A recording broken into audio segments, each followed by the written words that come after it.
आज जिस टॉपिक पर हम डिस्कस करने वाले हैं मोस्ट इम्पॉर्टेंट टॉपिक है और बेसिक स्ट्रक्चर है। बहुत से लोगों की क्यूरीज आ रही थी क्योंकि होता ये है कि बहुत से लोगों की मल्टीपल इनकम्स थी। फॉर एग्जांपल अगर सैलरी से अर्न कर रहे हैं तो साथ में उन्होंने बैंक में सेविंग अकाउंट भी ओपन करवाया, वहाँ से उनको प्रॉफिट भी आ रहा है। अब सैलरी के साथ उस प्रॉफिट को किस तरह डील करना है। फिर अगर उसके साथ उन्होंने अगर अपना कोई घर रेंट पे दिया है तो रेंटल इनकम आ रही है, उसको किस तरह से कंबाइन करके टैक्सेबल करना है। ठीक है, इस तरह उनकी अगर कोई छोटा सा उन्होंने कोई बिजनेस किया हुआ है, ठीक है, छोटा मोटा, तो वहाँ से उनको इनकम अर्न हो रही है, उसको मैप करके टैक्स की लाइबिलिटी किस तरह से कैलकुलेट करनी है, टैक्सेबल इनकम किस तरह से कैलकुलेट करनी है। तो इसमें बहुत से लोग कंफ्यूज थे। मेरे पास मल्टीपल क्यूरीज आ रही थी हमारे व्हाट्सएप यहाँ नंबर पर, और कुछ लोगों के कमेंट्स भी आ रहे थे। तो मोस्ट इम्पॉर्टेंट टॉपिक है, बेसिक स्ट्रक्चर कह लें या मैकेनिज्म कह लें कि टैक्स की जो इनकम है, पहले इनकम को हम सम अप कैसे करते हैं और फिर टैक्सेबल इनकम किस तरह से हमारी कैलकुलेट होगी, उसके बाद टैक्स की लाइबिलिटी किस तरह से कैलकुलेट होगी, एडजस्टमेंट कौन कौन सी हम कर सकते हैं, जिस तरह डोनेशंस हैं, डिडक्टिबल अलाउंसेस हैं, कोई टैक्स क्रेडिट है, उसको कौन से टैक्स क्रेडिट में क्या हम किस तरह से अपने टैक्स को रिड्यूस कर सकते हैं, और फिर फाइनल लाइबिलिटी किस तरह से हमें पे करना है, एडजस्ट करना है या रिफंड करना है, जो भी आएगा। तो इस वीडियो में पूरा start to end taxable income और टैक्स की जो कैलकुलेशन है उसका मैकेनिज्म और स्ट्रक्चर पूरा वो मैं डिस्कस करने वाला हूँ। अस्सलाम वालेकुम गाइस। तो अच्छा, आज जैसे कि मैंने इंट्रो में आपको बताया, तो हम कंप्यूटेशन ऑफ टैक्सेबल इनकम और कंप्यूटेशन ऑफ टैक्स लाइबिलिटी उसका पूरा मैकेनिज्म को डिस्कस करेंगे कि मल्टीपल इनकम्स किस तरह से हम कैलकुलेट कर सकते हैं और मल्टीपल इनकम के ऊपर टैक्स या एडजस्टमेंट किस तरह से हम कैलकुलेट कर सकते हैं। ठीक है, तो थोड़ा सा ट्रिकी पार्ट है, आपको कंफ्यूज नहीं होना। अगर जिनकी सिंपल सैलरीज इनकम है या सिंगल सोर्स ऑफ इनकम है तो उनको तो रिटर्न फाइल करना और समझना इतना मुश्किल नहीं है, बट फिर भी उनको डिडक्टेबल अलाउंसेस और टैक्स क्रेडिट की शायद इन्फॉर्मेशन ना हो, जो इस वीडियो में मैं आपके साथ शेयर करने वाला हूँ डिटेल में। अच्छा, सबसे पहले तो ये समझे कि एफबीआर ने, फेडरल बोर्ड ऑफ रेवेन्यू जो एफबीआर है, वो टैक्स किस तरह से हमसे कलेक्ट कर रहा है या उसने क्या मैकेनिज्म रखा हुआ है। देखें, एफबीआर ने हमारी इनकम को 5 हिस्सों में तोड़ दिया। 5 हिस्सों में जो है उन्होंने एफबीआर ने ब्रेकअप किया, और उस 5 हेड्स के थ्रू उसने वो हमसे इनकम उसको उसमें ऐड करवा के हमसे उस पर टैक्स कैलकुलेट करवाता है। अब किस तरह से देखें, सबसे पहले अगर मैं डिस्कस करूँ तो इनकम फ्रॉम सैलरी। अगर कोई इनकम आप सैलरी से अर्न कर रहे हैं तो वो इनकम फ्रॉम सैलरी वाले हेड में आ जाएगी। अच्छा, इनकम फ्रॉम प्रॉपर्टी।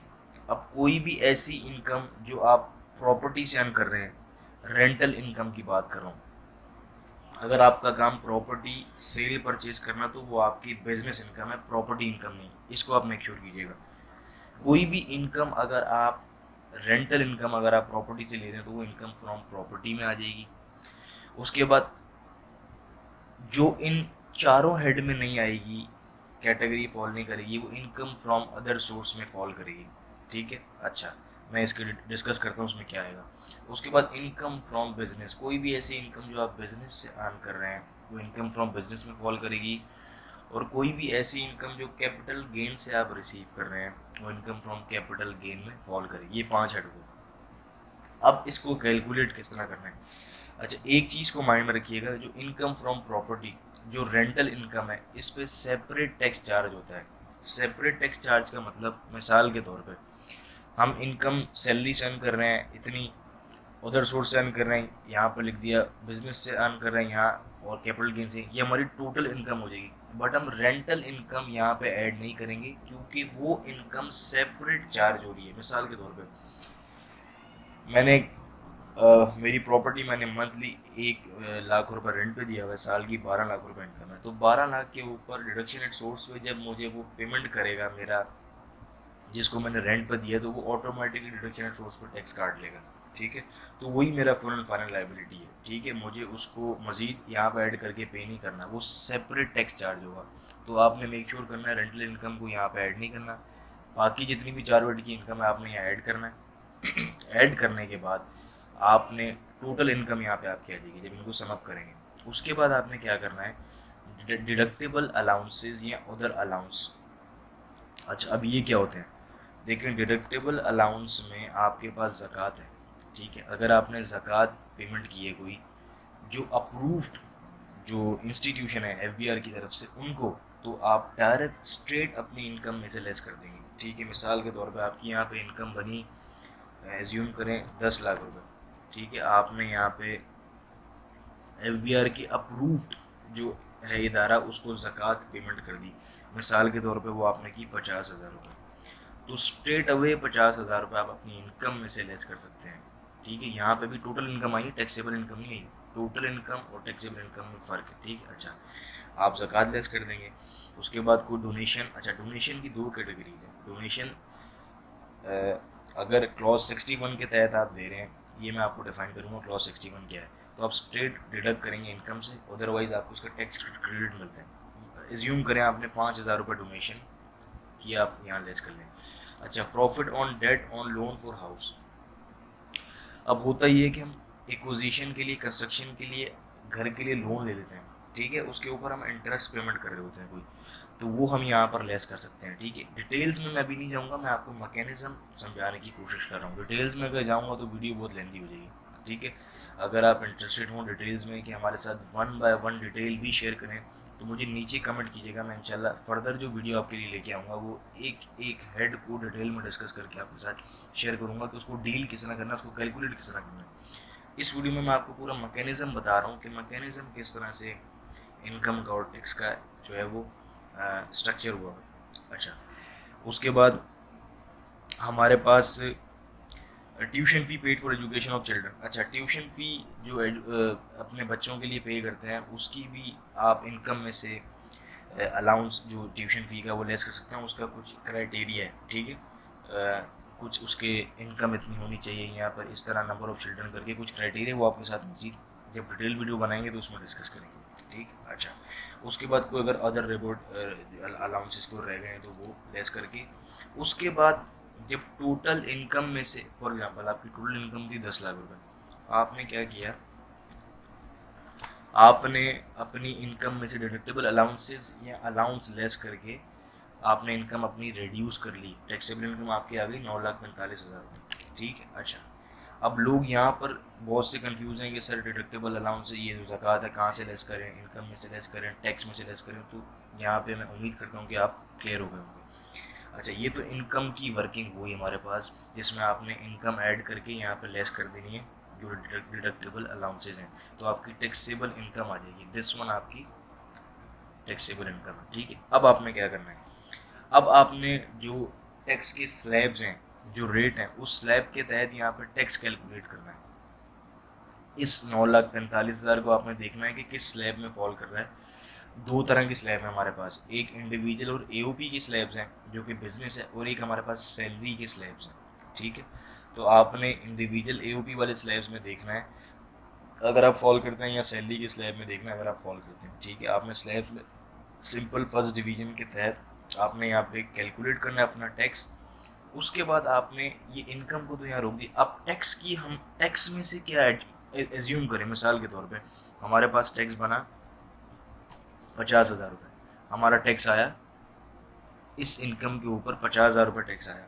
अब इनकम तो आपने यहाँ दिखा दी, पहले आपने टोटल इनकम में से इनकम को रिड्यूस किया डिडक्टेबल अलाउंसेस से। अब आपने अपने टैक्स लाइबिलिटी को रिड्यूस करना है। अब किस तरह से करना है, अब देखें, मिसाल के तौर पे आपकी टैक्स बना 50,000 रुपये, आपने क्या किया, अगर कोई फॉरेन सोर्स की इनकम है तो फॉरेन सोर्स का आपको इनकम का टैक्स क्रेडिट जो है वो मिलता है। अच्छा, आपने फॉरेन टैक्स क्रेडिट लेस कर दिया, आपका टैक्स कम हो जाएगा, ठीक है। उसके बाद चैरिटेबल डोनेशन और लाइफ जो, अब चैरिटेबल डोनेशन का मैंने कहा था clause 61 straight deduction from income होता है, एक यहाँ पे आपको टैक्स क्रेडिट मिलता है। तो डोनेशन आप यहाँ पे टैक्स क्रेडिट अपना जितना आपने डोनेशन किया होगा, अगर वो अप्रूव्ड इदारे को किया है तो वो टैक्स क्रेडिट आपको मिल जाएगा। अच्छा, लाइफ इंश्योरेंस का, हेल्थ इंश्योरेंस का मेरे पास बहुत से क्यूरीज आती हैं कि सर ये बताएं कि लाइफ इंश्योरेंस और हेल्थ इंश्योरेंस को प्रीमियम हमने पेमेंट किया उसको किस तरह से हम क्लेम करें, तो वो आप उसका टैक्स क्रेडिट का बेनिफिट उठा सकते हैं। अच्छा, एक चीज़ मैं बताना चाहूँगा, टैक्स क्रेडिट से मतलब ये नहीं कि टैक्स क्रेडिट आपको पूरे का पूरा जो आपने पेमेंट किया है उसका आपको टैक्स क्रेडिट मिलेगा। टैक्स क्रेडिट से मुराद मिसाल के तौर पर अगर इंश्योरेंस की बात करें, आपने इंश्योरेंस पेमेंट की है एनुअल 10,000 रुपये, ठीक है। इंश्योरेंस आपने एनुअल इंश्योरेंस प्रीमियम आपने पे किया 10,000 रुपये, ठीक है। अब टैक्स क्रेडिट आपको अगर इंश्योरेंस का 10,000 रुपये मिलेगा तो कैसे मिलेगा? मिसाल के तौर पे 50,000 रुपये आपका टैक्स है, टैक्स डिवाइड करेंगे आप अपनी टैक्सेबल इनकम से और मल्टीप्लाई करवा देंगे आप 10,000 से, ये बनता है टैक्स क्रेडिट। ये आप यहाँ पे लिखेंगे 529 रुपये, आप पूरे का पूरा 10,000 यानी एंटर करेंगे। तो इस चीज़ को आप मेक श्योर कीजिएगा, टैक्स की amount divided by taxable income multiply by जो आपने प्रीमियम पेमेंट किया वो, तो बनेगा 529, यहाँ पे क्लेम कर देंगे टैक्स क्रेडिट। इस चीज़ को मेक श्योर कीजिएगा, ठीक है। लाइफ इंश्योरेंस हो या हेल्थ इंश्योरेंस हो। अच्छा, उसके बाद जब आपको ये टैक्स क्रेडिट मिल जाएंगे उसके बाद आपने यहाँ पे ग्रॉस टैक्स आपका आ जाएगा। उसके बाद जो फुल टाइम टीचर या रिसर्चर हैं उस केस में आपको 25% इसका रिडक्शन मिल जाएगा, वो आप यहाँ पे एंटर करें, जो 25 बनेगा इसका वो एंटर करने के बाद आपका tax liability under normal tax NTR मतलब नॉर्मल टैक्स रीजन में आपकी आ जाएगी। अच्छा, उसके बाद आप क्या करेंगे, अब इस चीज़ को मेक श्योर कीजिएगा, अभी हम टैक्स कम कर रहे हैं, ठीक है।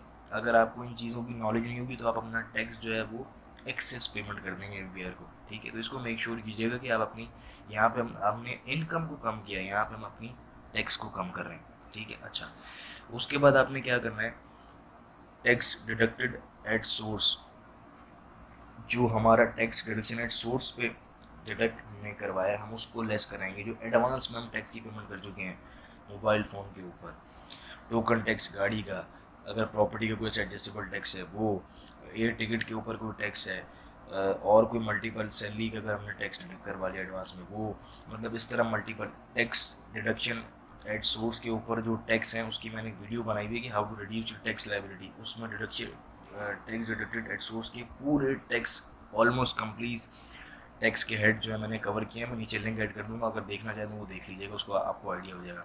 उसके बाद अब जो टैक्स आएगा पेबल या रिफंडेबल, अगर 50,000 में से यहाँ पे वैल्यू कम होकर कोई आएगी तो वो पेबल होगा, जो कि रिटर्न के साथ जमा कराना पड़ेगा,